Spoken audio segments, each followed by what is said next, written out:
आज मैं एक पिछले 27 तारीख से घटनाक्रम रुड़की के अंदर चल रहा है, उसके बारे में मैं कुछ अपने समाज के जो हमारे प्रसिद्ध और प्रतिष्ठित लोग हैं उनको थोड़ी सी जानकारी देना चाहूँगा कि जो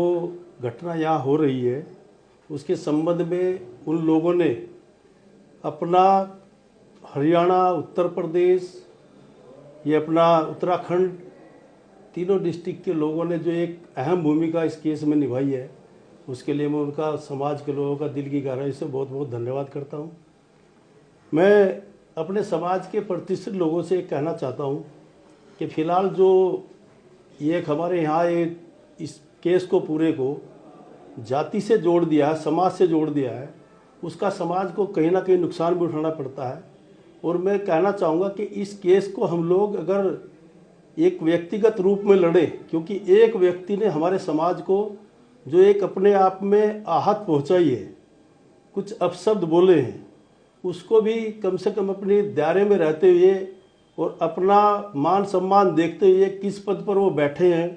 अपने पद की गरिमा के अनुरूप वो शोभा नहीं देता है। किसी के घर में आग लगाना, किसी के महल में आग लगाना, किसी को कभी किसी स्तर पर गाड़ी कटने जा रही थी, क्या था, इस तरीके के उकसाने के जो उनके एक अपने आप प्रयास रहे, तो मैं कहना चाहूँगा कि दूसरे समाज के लोग भी कम से कम ये तो ज़रूर देख लें कि गलतियाँ जहाँ होती रही, उन गलतियों के माध्यम से हम लोग अपने समाज के अंदर जो एक बहुत बड़ी अपने आप में एक आग की तरह, जंगल में आग की तरह जो एक नाराज़गी फैल रही है, उसके लिए हम अपने समाज से निवेदन करेंगे, रिक्वेस्ट करेंगे कि आप इसमें थोड़ा संयम बरतें और संयम बरतते हुए अपनी सद्बुद्धि का परिचय देते हुए जो हमारे समाज के लोगों को कुछ आहत पहुंची है, उसके लिए वो दूसरा आदमी माफ़ी मांगने का काम कर रहा है, लेकिन इसकी माफ़ी भी ज़्यादा लंबी नहीं चलती। ये सुबह माफ़ी मांगते हैं, शाम को फिर भड़क जाते हैं, क्योंकि इनका यही पता नहीं कि हम बोल रहे क्या और हमारे मुंह से निकल रहा क्या। तो ऐसे वक्त में हम लोग कम से कम दूसरे समाज को किसी तरह की टीस ना पहुँचे, ताकि ये आदमी फ्री में लाभ, जैसे पहले हमारे लोगों ने कुछ आंदोलन किए, उनका लाभ उठा करके ये गुर्जर विरोधी ताकतों को अपने साथ मिला करके उनका लाभ उठा करके ये ऐसे पद पर बैठेगा जहाँ से प्रदेश के कायदे और कानून संचालित होते हैं। ये छोटा मोटा पद नहीं है। और हम लोगों ने देखा है कि अभी हम लोग जिस तरीके से इसमें अपनी भागीदारी निभा रहे हैं, उसका कहीं ना कहीं जिस व्यक्ति का हम लाभ करना चाह रहे हैं, उस व्यक्ति का बड़ा नुकसान हो रहा है। उस आदमी को अभी हम लोग जो कानून है, वो कानून को अपने हाथ में ना लें और कानून के दायरे में हम लोग लड़ाई लड़ें, तो सब समाज के लिए हित होगा। समाज हमारा अपने आप में बहुत मार्शल कौम है, इसको समझाना भी भारी है और इसको उकसाना भी भारी है। अब ये उकसा हुए लोग हैं, तो उस उकसा हुए लोगों को थोड़ा बहुत कहीं ना कहीं जवाब देकर ही ये अपने उस जो इनका एक अंदर की आग है, उस आग को बुझाने का काम कर रहे हैं। और मैं आपसे रिक्वेस्ट करता हूँ कि जब भी आप लोगों को, हम लोगों को आपकी ज़रूरत पड़ी, तो आप लोग एक नहीं अनेक और हजारों हजारों की संख्या में नहीं, लाखों की संख्या में अपने साधन से, अपने खर्चे से, अपने प्राणों की आहुति देने के लिए तैयार हो जाते हैं। इसके लिए मैं आपके पूरे के पूरे समाज का दिल की गहराइयों से बहुत बहुत धन्यवाद करता हूँ। आज समय है कि अभी हम लोग जब कानून के फंदे में फंस चुके हैं, तो हमें कानून ही बाहर निकालेगा। और शासन प्रशासन इसमें कोई आपकी अनदेखी नहीं कर रहा है। शासन प्रशासन ने जैसे रिपोर्ट लिखी गई, उस रिपोर्ट के माध्यम से ऐसी छोटी धाराओं में भी 28 घंटे हवालात में बैठा करके दूसरे व्यक्ति को कोर्ट से जमानत मिली। अब हमारी जो रिपोर्ट लिखी हुई थी, उस रिपोर्ट में हमारी कहीं ऐसा कोई हमने लिख करके नहीं दिया ताकि 307 जैसी धाराएं, संगीन आपराधिक धाराओं में मुकदमा दर्ज हो। तो मेरा तो ये कहना है कि हम लोग इस लड़ाई को अपनी व्यक्तिगत लड़ाई ना समझते हुए ये समाज को समझना होगा कि हम लोग पहले छोटी छोटी चीज़ों में बटे और इसका दूसरे लोग इकट्ठा होकर के हम लोगों को एक बहुत बड़ा राजनीतिक नुकसान देते हैं। हम उन सभी भाइयों से निवेदन करते हैं कि आप लोग कम से कम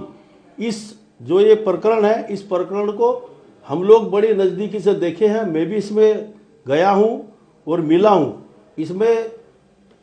राजा साहब ने भी ये कहा कि इसमें आंदोलन की जरूरत नहीं है, क्योंकि ये कानून की लड़ाई है, कानून से ही हम लोगों को इस लड़ाई को लड़ना पड़ेगा। तो मेरा तो आपसे निवेदन है कि किसी के बहकावे में आकर के आप लोग अपना कीमती समय और अपनी शक्ति का दुरुपयोग ना करें। इन्हीं शब्दों के साथ मैं आपसे पुनः अपील करता हूं कि जब भी आप लोगों की कहीं कोई ऐसी ज़रूरत हो तो हम आप लोगों को सूचित करें। आप लोग तादाद में नहीं,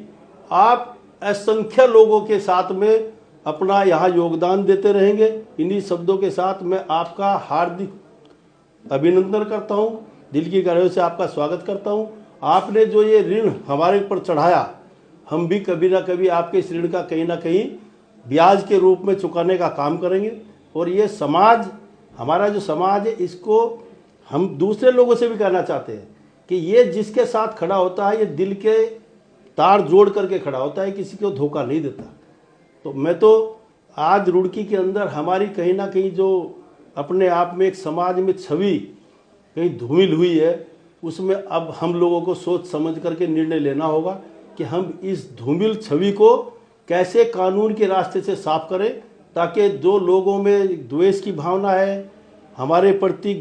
नफरत की भावना है, उस भावनाओं को हम अपनी तरफ कैसे करें। हम सब समाज को साथ लेकर के ये लड़ाई लड़ेंगे। सब समाज हमारी साथ है,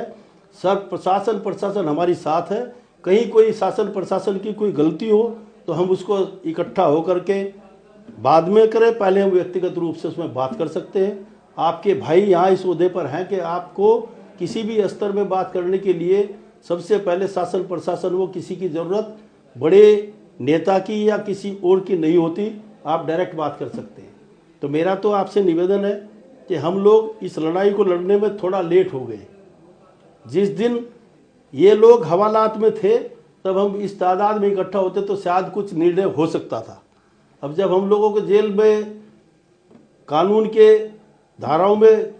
जेल की सलाखों के पीछे चले गए, तो अब इसमें हमारा न्यायिक जो एक क्षेत्र है, न्यायिक क्षेत्र से ही हम लोग कानून के तरीके से उससे बाहर आने का काम करेंगे। और हम लोग जो ये अभी हम लोगों को उकसा करके कुछ छोटे मोटे आंदोलन के रूप में जो लोग कार्य कर रहे हैं, मेरा उन लोगों से हाथ जोड़ करके निवेदन है कि इसमें हम अपनी शक्ति का दुरुपयोग ना करें, शक्ति को संयम से रखें, ताकि ये वक्त पर समय पर काम आए। आप लोगों का, गुर्जर समाज का मैं दिल की गहराई से फिर बहुत बहुत धन्यवाद करता हूं कि आप बिना कहे, बिना सुने, पंचायत स्थगित होने के बाद भी आप इतनी तादाद में आए। मैं आप लोगों का बहुत बहुत स्वागत करता हूं। धन्यवाद।